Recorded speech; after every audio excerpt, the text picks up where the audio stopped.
CEO of Talem Group of Companies says that parties were able to agree on a 10.9% personnel cut.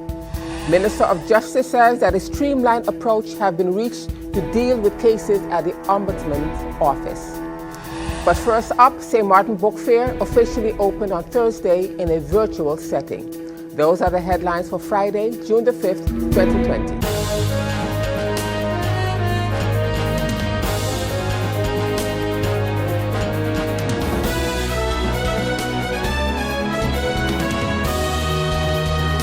And this is SXM Daily News. I'm Valerie Van Putten. Thank you so much for joining me this evening. And as usual, we have a packed newscast for you, so let's get started. Under the theme Genocide, the 18th edition of the St. Martin Book Fair, hosted by the Conscious Lyrics Foundation under the leadership of Alex Suja Ref, officially got off to start on Thursday night. The event, which is being hosted in a virtual setting due to travel restrictions put in place because of the global COVID-19 pandemic, is to conclude on Saturday. One of the persons speaking at the start of the annual event Thursday night was the Honorable Prime Minister of St. Martin, Ms. Sylvia Jacobs, who delivered the opening address. In her speech, the Prime Minister made reference to how the global lockdown has positively contributed to people worldwide, has unlocked the creative imagination of our people, including that of the organizers of this magnificent annual event, Prime Minister Jacobs said, adding which was brought writers from all four corners of the globe to St. Martin to celebrate the book. Prime Minister Jacobs also made reference to the theme selected for this year's book fair as well. She remarked, the theme of this year's St. Martin Book Fair is one word, genocide. What a fitting theme for this time as we look at what is happening worldwide. At 18, the St. Martin Book Fair has officially become an adult, with all the rights, privileges, and responsibilities that come with that stage in the life of a human being. But those who have followed the book fair closely know that it has matured way beyond its age. From its very birth, it has been a very precocious child, accurately called the fastest growing book fair in the region. It has been aiming higher and higher each year and catering to the entire family as a responsible adult should. I do believe it has become almost routine for the coordinator and driving force behind this event, Suja Ref, who again repeated it tonight, to say at the end of every book fair that, quote, this was the best one ever, unquote, until the next one, of course. This edition of the book fair is already very, very special and unprecedented, and I'm sure you already know why. It is being held in a virtual space for the very first time in its history due to the fact that the COVID-19 pandemic has changed everything in such a short time, and definitely the way we do things. Our new normal, they say. In fact, we can now speak of a period before coronavirus, or BC, and after domestication, or AD, as a recent article in The Economist described it. We are now just entering the AD era with this book fair. And would we want to call this a coincidence or divine destiny? Necessity, as it has been said, is the mother of invention. The lockdown, which we have experienced here on St. Martin, has unlocked, as well as all over the world, has unlocked the creative imagination of our people, including that of the organizers of this magnificent annual event, which has brought writers from all four corners of the globe to St. Martin to celebrate the book. I note with pride that these have included the late Derek Walcott, Nobel Prize winner in literature, who, by the way, also had St. Martin ancestry, and other world-renowned literary giants such as the venerable George Lamming, Amiri Baraka, and the late icon Kamal Brathwaite, who passed away a few months ago. It is therefore fitting that he is remembered at this book fair for his immense contribution to world literature. Malcolm X has been quoted as saying, quote, "My alma mater was books, a good library. I could spend the rest of my life reading, just satisfying my curiosity," unquote. As an educator myself and an avid book reader from the age that I could read, I know how important reading is. In fact, at the beginning of our shutdown, I strongly recommended to the population to use the time, that quiet time of safe at home, positively, to read for information, to read for knowledge, to read for pleasure, or just plain out curiosity, to read for growth, but mainly just to read. It is unfortunate, or maybe even fortunate, that it is my appeal to make do with whatever we had at home to survive during this period, even it meant eating crackers and sardines that went viral. We all shared a great laugh at that. But I also recognize, and still do, that food plays an important role to the body as books do to the spirit. We cannot nurture the body and starve the soul, especially at a time like this. The theme of this year's St. Martin Book Fair is one word: genocide. Genocide. What a fitting theme for this time as we look at what has been happening worldwide. The organizers could not have chosen a more apt theme. We on St. Martin have always been fearful of what one of our patrons described as, quote, genocide by substitution, unquote. In other words, the progressive replacement of our local population by peoples from Europe. However, in my book, the dissemination of the indigenous inhabitants of this space, the Amerindians, is genocide. Their very name, the Amerindians. And in other news at this time, Minister of Justice, the Honorable Anna Richardson, speaking on Wednesday last at the weekly Council of Ministers press briefing, updated the press about the matters at the Ombudsman Bureau. She said that a streamlined approach has been reached to deal with their cases. She also announced that Saskia Thomas Solomon is the new complaint liaison officer at the Ombudsman Bureau. The minister also spoke on Wednesday about the ongoing increase in car thefts on the island, revealing that a major car theft ring was discovered by the police. As it relates to matters with the Ombudsman, on Monday, June 1st, 2020, the Ministry of Justice had a meeting with the Office of the Ombudsman, and a streamlined approach to handling cases of the Ombudsman has been established. Planning and Control Officer Mrs. Saskia Thomas Salomons is now identified as the complaint liaison and will ensure the proper handling of all Ministry of Justice matters and cases that are provided by the Ombudsman. In the past, the Ombudsman has expressed challenges with the ministry by not having a systematic structure in place to ensure that clients' matters were handled in a timely manner. As Minister of Justice, I see the relationship or having a relationship with the Ombudsman as being an added value, as it is going to assist us with knowing where we need to strengthen policies, laws, and operational structures. Updates as it is provided by the KPSM. KPSM has been carrying out general controls over the past few weeks, with the main emphasis being on curbing the increase in car theft on the island. During the ongoing investigations, officers have uncovered a major car theft ring in which the perpetrators stole the cars and immediately resold them below market value to unsuspected buyers, who were eventually notified by the investigators.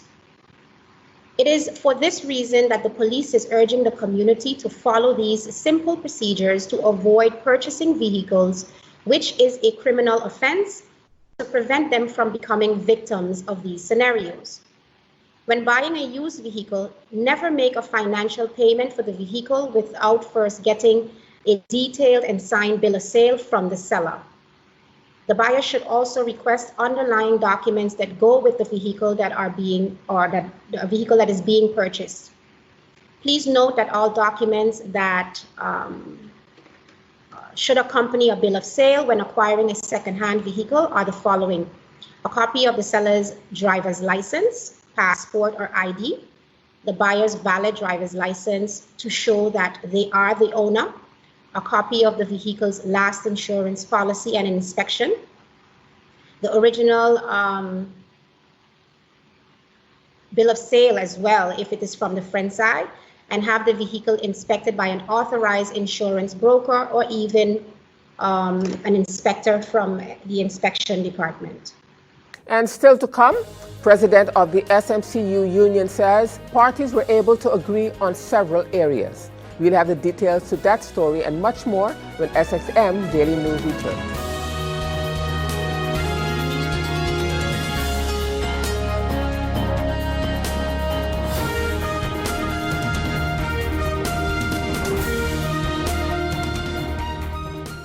GEBE has been faithfully serving the communities of St. Martin, powering your home and our economy. Come rain or shine, our qualified team of professionals are working hard 24 hours a day to provide you and your family with safe, reliable electricity and water. We use the latest technologies and test our products daily to maintain the highest international standards. Our friendly staff is always there to assist you, whether in person, over the phone, or online. We are committed to constantly improving our products and services, making them more efficient, effective, and environmentally friendly to serve you better today and our next generation of clients tomorrow. GEBE, powering a brighter future. Our friend Megawati is here with tips to save you energy. 1. Turn your airco temperature up. 2. Use a ceiling fan instead. 3. Buy energy-saving products. Save some green with NVGEBE. And as we continue now, representatives of the St. Martin Communications Union, headed by Lutz Avers, met with the management team of the Talem Group of Companies on Thursday. The purpose of the meeting was to discuss the proposed measures, including the 12.5% cut in the salaries of employees, one of the conditions set by the Netherlands for the island to receive financial assistance. Seemingly, at the conclusion of the meeting, parties were able to agree on several areas, including the salary of employees, the vacation allowance, and the performance bonus, which will remain untouched. President of the St. Martin Communications Union, Lutz Avers, spoke to PGD2's news department. We did reach agreement. We started a meeting yesterday approximately 2 p.m. and by 5 p.m. we finalized a agreement that was signed. Are you able to walk us through the agreement between the two parties? Sure. Of course, when we started the meeting, there was a short financial prediction presentation, and we as union, we was solely interested to discuss the 12.5% cut that's currently on the table. And with that, also respecting the demands of our members. Once we have an agreement, that is what we could discuss, and then the discussion started. And then we agree on cutting uniform, cost of living, 75% of both traveling expenses and training, all gifts, team building events, and parties. And we agreed to postpone until a following date the performance bonus until March 2021.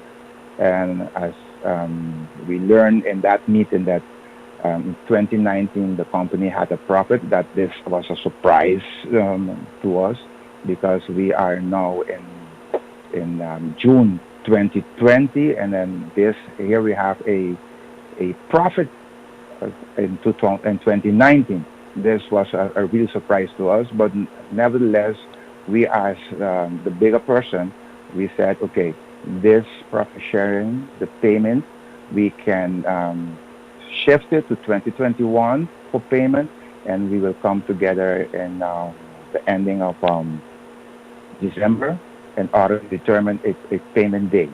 We also agree on call list, where we would reduce the on-call list to leave only the most essential personnel on the on-call list, because the on-call list is already for essential personnel, but now we have to go past a fine comb into it to determine the most essential person that has to be on call, and like that we reach to 10.93% in reduction. So, in other words, you're basically saying that while you have been able to agree on a number of areas, the 12.5% is off the table. That means the salary of employees will remain as is until. That was a demand from the members not to touch their salary, not to touch their vacation allowance, not to touch their performance bonus, and not to touch their jubilee. So, yes, they won't be touched. Meanwhile, also speaking to PGD2's news department, the Chief Executive Officer of TLM Group, Kendall Dupersoy, said that while they were not able to arrive at a common understanding on the 12.5% salary cut, parties were able to agree on a 10.9% personnel cut. We came to a total of personnel cut of 10.9% when our goal was to get to 12.5. Initially, after we got to the 10.9, it would have entailed a salary cut of 3% of our staff to be able to make the 12.5, which I thought was very reasonable. However, the union indicated that they did not have a mandate from their members to cut salary at all. So I don't want to unilaterally make decisions without union involvement. So I accepted what I could accept and will be forwarding that information to government based on the agreement we made with the union, awaiting government feedback to see what other provisions we can make. Maybe we can take something from somewhere else that doesn't affect the personnel and will be acceptable, or we can maybe go back to the union and see what we can do to get to the 12.5, because as you know, the request from the Dutch government is 12.5%. I don't know if they're going to accept TLM being 10.9. Having said that, Stephen, I want to add to that, it's kind of unfair for the Dutch to make the claims that they're making for this reason. All of the other companies that are government-owned are practically unique. They have a monopoly on the country. We have competition not only locally, but we also have competition from international services like WhatsApp, Skype, that cuts into our income. So therefore, it is very difficult for us to recruit and get type level of personnel if we're going to have to offer them salaries that are not competitive within the market. So that could, in the future, be a detriment to TLM if we are unable to compete in the market by having to limit the amount of remuneration that we offer to our employees. And as we continue now with this item from the police blotter, following the arrests made at the Princess Juliana International Airport earlier in the month of May in regard to drug smuggling, the St. Martin Police Force Alpha Team made 2 more arrests after further investigations. On the 26th of May 2020, the Alpha Team arrested a young woman with the initials DCYM. The young woman was arrested for her involvement within a drug smuggling investigation, which took place at the cargo facilities at the PJIA on May 12, 2020. During the investigation, 1.730 grams of narcotics was intercepted and confiscated. The suspect has since been released from police custody. The Alpha Team also arrested a man with the initials KRCI on May 29th for his involvement in the drug smuggling operation. The suspect remains in police custody in connection with further investigations surrounding this case. During the investigation, narcotics with an amount of 3,674 grams was also intercepted and confiscated. The Alpha Team is a jointly multidisciplinary team that is comprised of the Police Department, KPSM, the Customs Department, the Immigration Department, the Koninklijke Marechaussee, and the Coast Guard.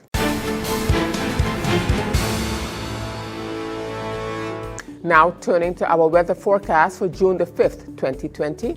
A tropical wave will move across the Lesser Antilles during this forecast period. However, the active weather associated with this system is expected to remain south of the local area. Meanwhile, the Atlantic high pressure system will maintain gentle to moderate winds across the region. Moderate seas are expected with waves peaking near 7 feet. So the outlook through Sunday midday, fair to partly cloudy with a brief local shower possible. Now let's turn to your 3-day forecast.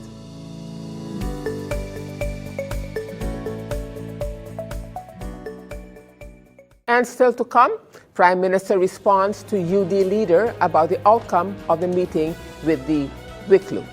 We'll have the details to that story and more when SXM Daily News returns.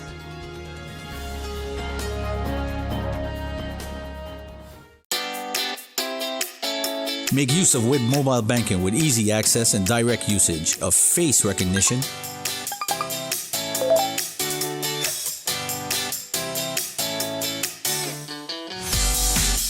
PIN code,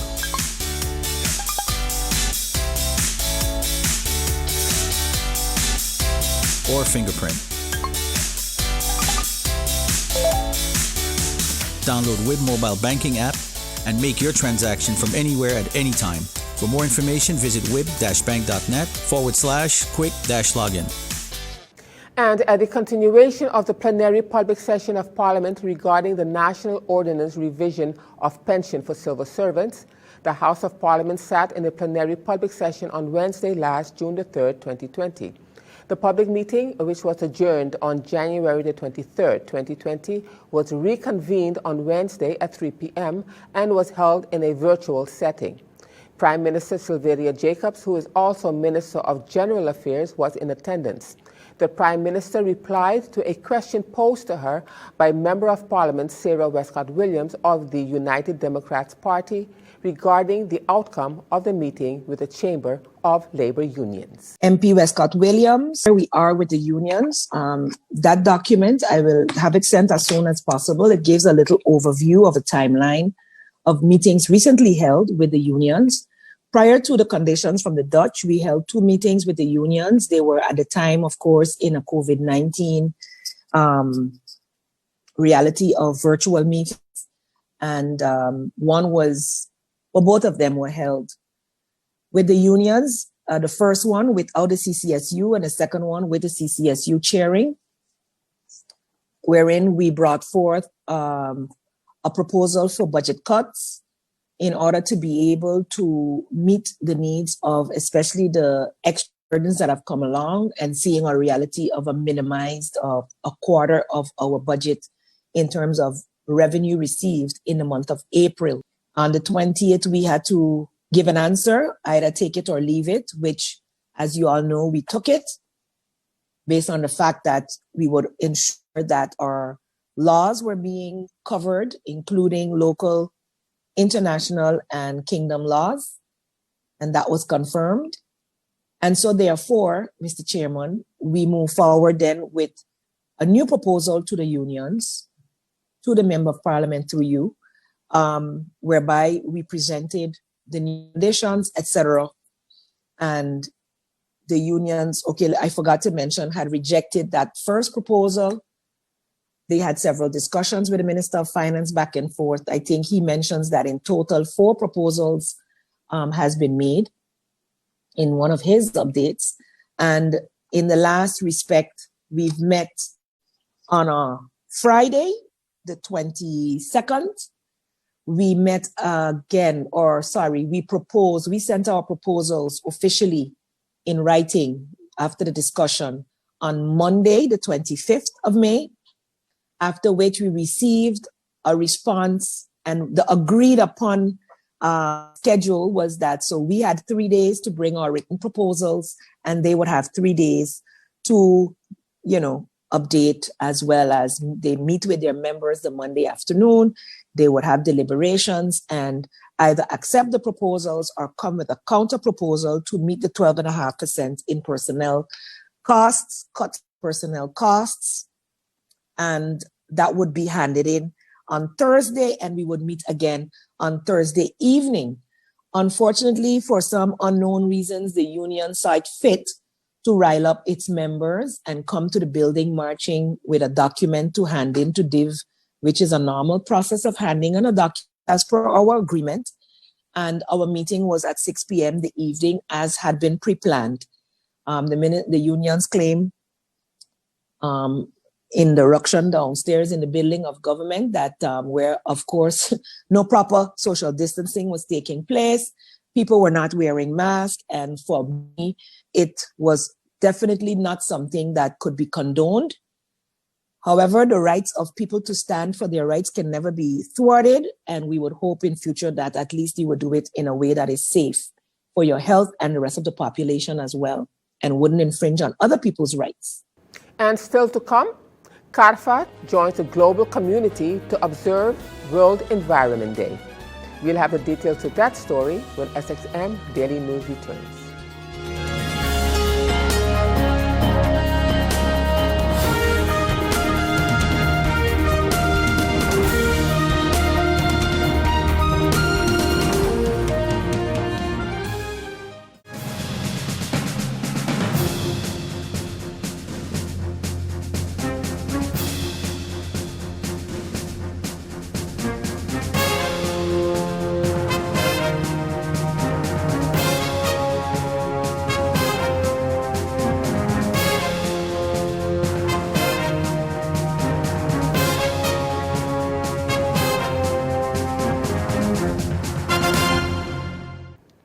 And as we end this edition of SXM Daily News for this evening, on June the 5th, 2020, the Caribbean Public Health Agency, CARFA, joined the global community to observe World Environment Day.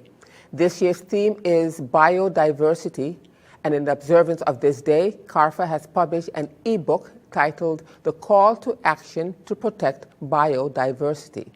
The e-book includes an address by Dr. Joy St. John, Executive Director of CARFA, and highlights the importance of biodiversity to the Caribbean region and the stressors that contribute to biodiversity loss in the region. It also looks at the link between COVID-19 and biodiversity. This year, World Environment Day, commemorated on June 5th, has the theme of biodiversity. This theme is significant to CARFA member states because our resources are limited and vulnerable to all kinds of stressors. Sound management of our resources as it relates to policies and investments will help to safeguard Caribbean biodiversity. Preserving Caribbean biodiversity is key for a future where its citizens have clean air and water, food security, shelter, climate-resilient environments, and ecosystem services that support local livelihoods.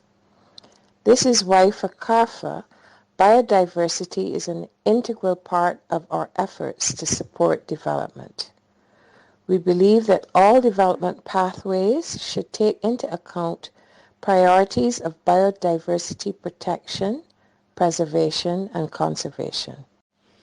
With this in mind, I call to action all governments and citizens of CARFA member states to do your part to safeguard Caribbean biodiversity through legislation and enforcement, sustainable development, an end to all types of pollution, use of best practices in agriculture, manufacturing, and solid waste management. And with that, viewers, we've come to the end of this edition of SXM Daily News for this evening. I'm Valerie Van Putten. Just a reminder that this and other programs are available online. Simply log on to stmartinmediacenter.com for viewing. And on behalf of the SXM Daily News team, we thank you for watching and plan on meeting you right back here again on Monday. Do enjoy a safe weekend.